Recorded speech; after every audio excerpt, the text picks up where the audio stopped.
The poof is getting too long, but I don't want to cut my hair, so I just have to let it be. I feel like I could draw a smiley face on this and it could be its own thing.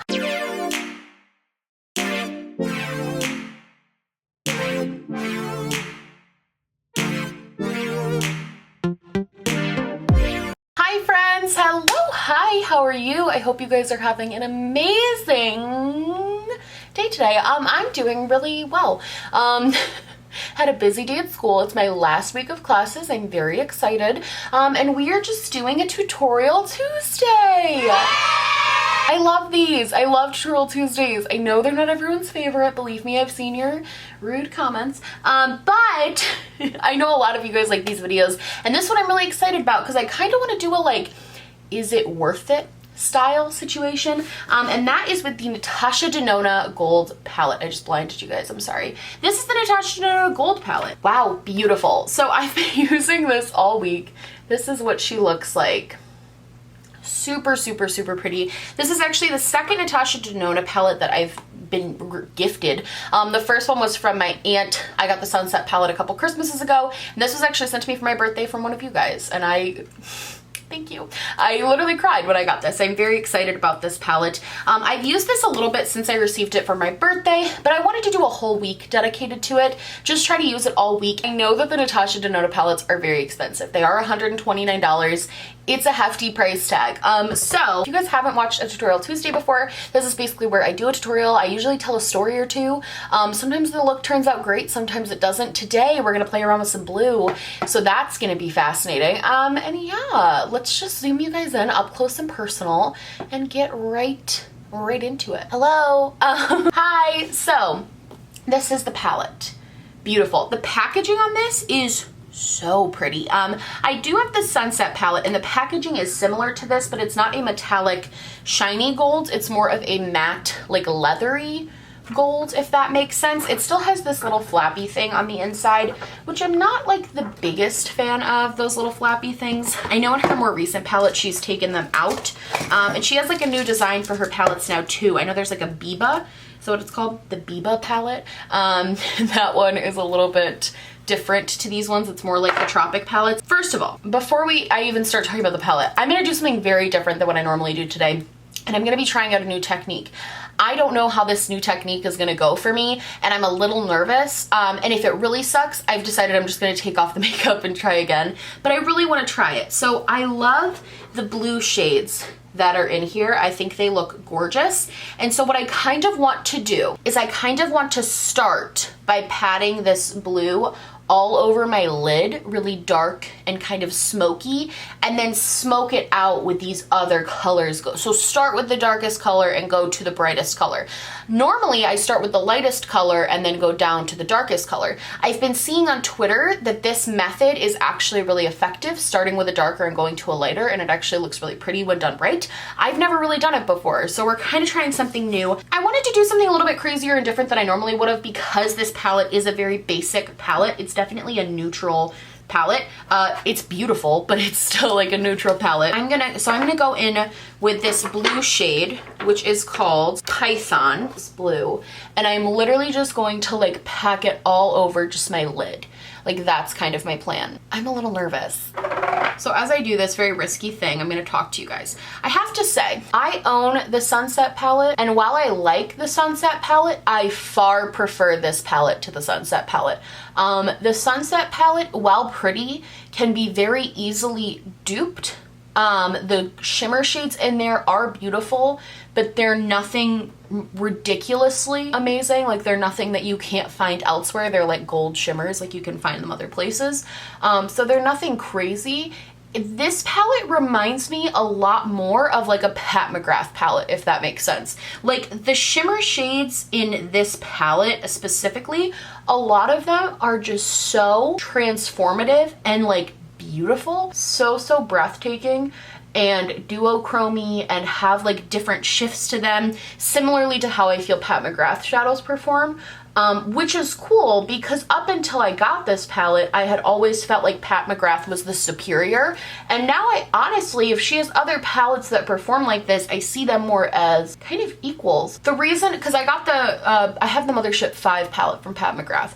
And the reason I say to people like, oh, this palette's worth it. This blue is packing on like the most pigmented blue I've ever used, by the way. The reason I tell people like, oh, I think that the Pat McGrath palette is worth it is because of those transformative shimmer shades, because I think they're so beautiful. Let's be straight up right now though, nothing is worth like $129, but I think I'm actually gonna grab a powder really, because I can already see there's gonna be a lot of fallout, which I definitely should have anticipated. So I am gonna go and grab some powder and just like bake my under eyes so I can finish this. So this actually looks way better than I thought it was going to. I feel like I packed that on well. So now I'm gonna take a more buffing brush, which is stained green. I love that. And I am gonna go into this darker brown shade right here, and this shade is called Log. It's pretty appropriate. It kind of looks like a log. And I'm just kind of blending this into the blue and into like my crease. I will say, just as a couple cons, I do really like this palette. Most of the mattes are a little, oh, I really screwed that up. Most of the mattes are a little bit powdery, which I don't really care about, but I think some people do, especially when it's something so expensive. I think that's the problem with Natasha Denona and Pat McGrath, is that because they're so expensive, I basically expect like perfection. And anything less than that, I personally find kind of annoying. All right, so that brown is nice and smoked up. Right now we're looking a little creasy, so I want to really go in with a light shade. So I am gonna go in with Aria. I don't want to spoil Game of Thrones, but if you know, you know. I'm going to go in with Aria, this sort of light brown, and I'm going to really try to start blending that, like really get a lot of it, and start kind of blending this top part here. And this has a bit of an orange to it, so I think it's going to contrast really nicely with the blue. These blend together like an absolute like dream though. They blend so well. I might do a liquid liner with this. I feel like the look calls for it. It's very dark and like sultry kind of. And then I think I'm also going to go in with a more fluffy brush and just lightly go in with this shade Sand Tone. It's like a little bit lighter, and I might just also pat that more on the inner part here just to really brighten up the inner part of my eye. I am gonna put a shimmer. I'm gonna do a little mini cut crease situation and do a sort of shimmer, but I think my inner corner is just a little bit dark. It also is going in way too far. Do you see how I brought it like way too close to the bridge of my nose? My mistake. So I'm gonna try to fix that. I don't know how, but I'm gonna try to fix that. Maybe using like a white or a lighter shade. So now I'm gonna go in with a cut crease. I'm gonna grab a concealer to do this. I have a concealer that I've been loving cutting creases with. All right, so I used to use this little Catrice camouflage cream to cut my crease, but I've noticed that that was a little bit too tacky and sticky, and it didn't blend as well as I needed it to. So I have switched to using this Moira Cosmetics Mega Concealer. Very affordable. Moira's a really inexpensive brand, and I have found that I just can have a little bit more control of where I'm actually put. This looks pretty good. I'm not even gonna lie. This like blending technique I just did, I'm kind of proud of it. Sorry if it looks terrible on screen. All right, so I'm just gonna do a kind of half cut crease. The thing about cut creases, I get that they're hard. It's especially hard to make them like even. You kind of just gotta like go for it. You kind of gotta make a few mistakes before it's gonna turn out really good. But the more you just play around with your eye shape and sort of play around with what you can do with your eye shape. I used to make my crease way too low because I felt like my eyes were really small, and so I used to make them stop like way below where my actual crease is. And then I kind of realized that part of a crease is making your crease appear a little bigger. So now I slightly overline my crease, and I find that that really helps to make it. I don't know if this advice is helpful at all to any of you, but that's what's kind of helped me. And I think the big thing is just making them even. That's kind of the biggest challenge. But I think we did a decent job right there. What are we thinking so far? Do we like this method of like starting with dark and going to lighter? It's definitely new to me and I'm definitely gonna have to work on it, but I think this is going okay so far. So what I think I actually want to do, so I could use like a gold right now, and I do think like something like this could be really pretty, but I also think doing just a white could be kind of cool. So I think what I'm gonna do is start out using just the white to cover my crease, and then if I want to add a little bit of gold, I will. So I'm using that white shimmer shade. I'm just going with my finger. It's kind of turning green, which is really cool actually. It's like transforming to the color I'm putting it on top of. Whoa, that's so cool. I haven't seen that white do that yet, where it like transforms to what you put it on. Oh, that's so cool. Wow, that's freaking cool. It's turned into this beautiful like minty green. The more you know. I hadn't tried putting it on top of like a crazy color. I actually love that. I think the gold also could have been really pretty though, like putting the gold there. I think the gold might have been a little bit more like showstoppery, but I think this green blue combo is turning out really pretty as well.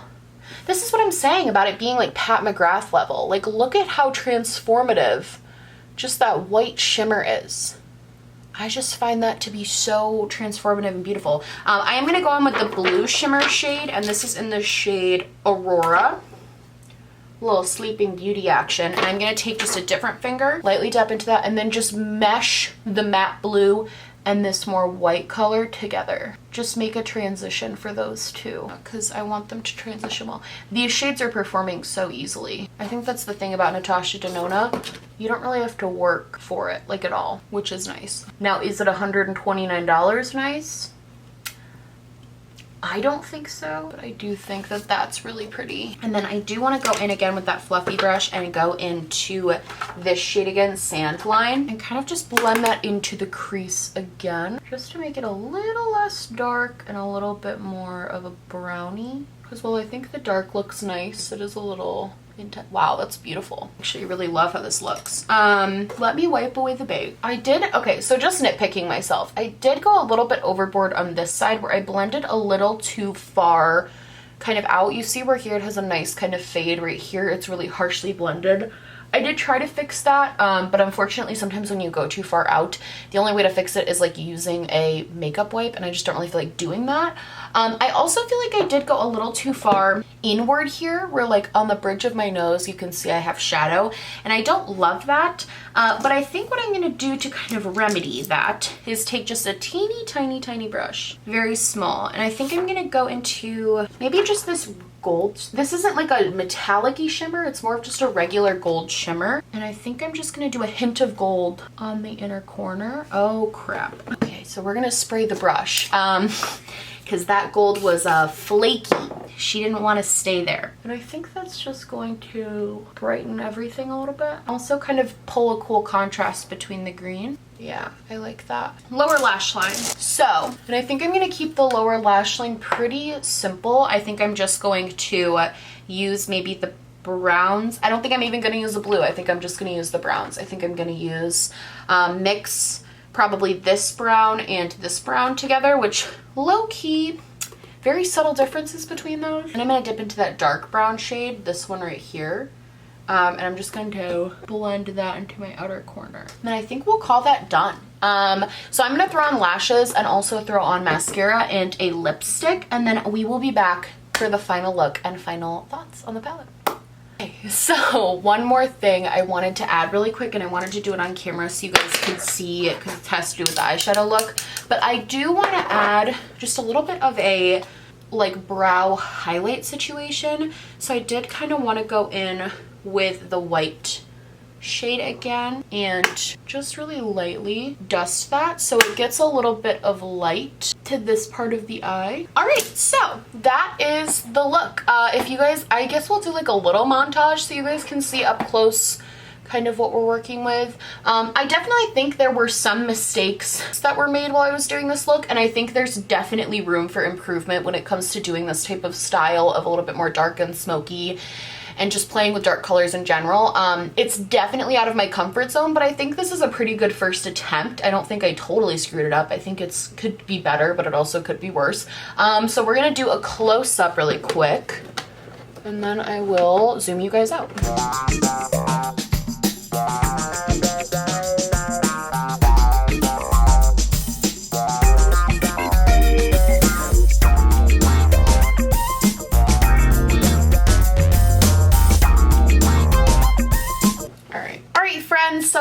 going to be my look for today. I hope you guys liked it. I know it's a little bit different than normal, but I wanted to play around with it and just kind of see what happened. So this palette, overall, I personally am just of the belief that not a lot of things are worth $129. However, if you have the $129 to spare and you want like a really, I decluttered most of my neutral palettes in my palette declutter because I knew I had this. And this is just such a solid, good, everyday neutral palette with also some really transformative, beautiful shimmers that are like not anything I've ever seen in other places. So I will say if you have the money and you were interested, I can attest that I think the quality is absolutely beautiful. However, I don't think this is like a necessity. There are other neutral palettes that I think would work just fine. I'm happy this is in my collection. I think this is a really pretty and fun palette. And I've really enjoyed using it this week. I've had a good time just like getting some use out of it. And if we're talking, is it worth the money? I have a hard time saying yes, but I do think if you have the money and you're looking to splurge, this would be a fantastic splurge. So next week's palette of the week, I actually can't really tell you. Oh wait, I guess I can tell you the name because Midas released it. Midas is coming out with a new palette. I've had it for a couple weeks and I have a really fun idea. I don't want you to feel like I'm shoving my code down your throat. More what it is this palette came to me and then a new song came out by one of my favorite artists and I want to create a I did a video like this a while ago where I created a look based on album art and I want to do that again next week with this palette that Midas is coming out with because it has all of the exact colors that I need to create it, and they're also announcing the palette on May 10th. So I'm going to be doing another look with Midas, but I can't show you the exact palette yet because it's not been released yet, but it will be on, I believe, the 10th. 3 days when you're watching this, it'll be released, and then next week I'll have a video up on it showing you guys the look that I want to create. I have this vision in my head and I so hope that I can actually do it because I think it would look so pretty. I think that's everything from me. I hope you guys liked this video. If you did, please like and subscribe, or just like, or just subscribe, or do neither. Honestly, just so happy you're watching me. Thank you so much for being here. My merch, my social media, and everything I'm wearing on my face will be linked down below. And yeah, I love you guys so much, and I will see you in the next one. Bye!